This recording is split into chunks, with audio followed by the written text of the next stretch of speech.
이른바 검언 유착 의혹으로 번졌던 전 채널A 기자의 강요 미수 혐의를 놓고 법원이 1심에서 무죄를 선고했습니다.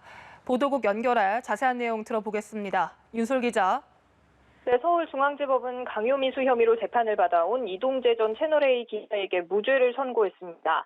이 전 기자는 신라젠의 대주주였던 이철 전 밸류 인베스트 코리아 대표에게 검사와의 친분을 과시하며 유시민 노무현 재단 이사장의 비위를 알려달라고 강요했다가 미수에 그쳤다는 혐의를 받아왔는데요.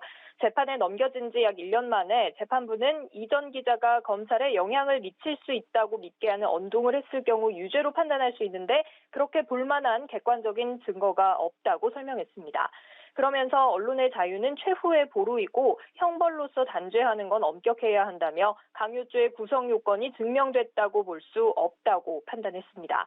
재판부는 대리인이라며 이 전 기자를 만난 지모 씨가 피해자에게 왜곡해 전달한 부분이 있다는 점도 언급했습니다. 선고 직후 이 전 기자는 합리적 판단을 해준 재판부께 감사하다는 입장을 밝혔고요. 변호인인 주진우 변호사는 검찰과 일부 정치권이 실체 없는 엄언 유착을 내세워 무리한 수사를 했다며 이 사건을 누가 기획하고 만들었는지 밝혀야 한다고 말했습니다. 재판부는 함께 재판을 받은 백모 기자에게도 무죄를 선고했습니다. 네, 그리고 이 사건은 추미애 전 법무장관과 윤석열 전 검찰총장의 갈등으로 비화되며 더 논란이 커졌는데요. 사건과 연관된 한동훈 검사장이 직접 입장을 내기도 했죠. 네, 그렇습니다. 말씀하신 대로 이 사건은 윤석열 전 검찰총장의 측근인 한동훈 검사장이 연루돼 있다는 검언 유착 의혹으로 논란이 됐습니다. 지난해 MBC 보도 이후 검언 유착 수사가 시작되자 추미애 당시 법무부 장관은 수사 지휘권을 행사하고 윤석열 전 검찰총장을 사건에서 배제했는데요.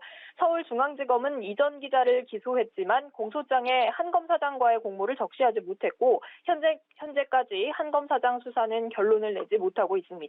이 전 기자가 1심에서 무죄가 나면서 검찰의 수사나 추 전 장관의 지휘가 무리였다는 지적이 나오는 배경인데요. 유착 당사자로 지목된 한 검사장은 선고 직후 검언 유착이라는 유령 같은 거짓 선동과 공작, 불법적인 공권력 남용이 실패한 거라는 입장을 밝혔습니다. 또 조국 수사 등 권력 비리 수사에 대한 보복으로 사건 수사가 진행됐다고 생각한다며 추 전 장관과 사건을 보도한 MBC 등을 겨냥해 이제는 책임을 물어야 할 때라고 주장했습니다. 지금까지 보도국에서 전해드렸습니다.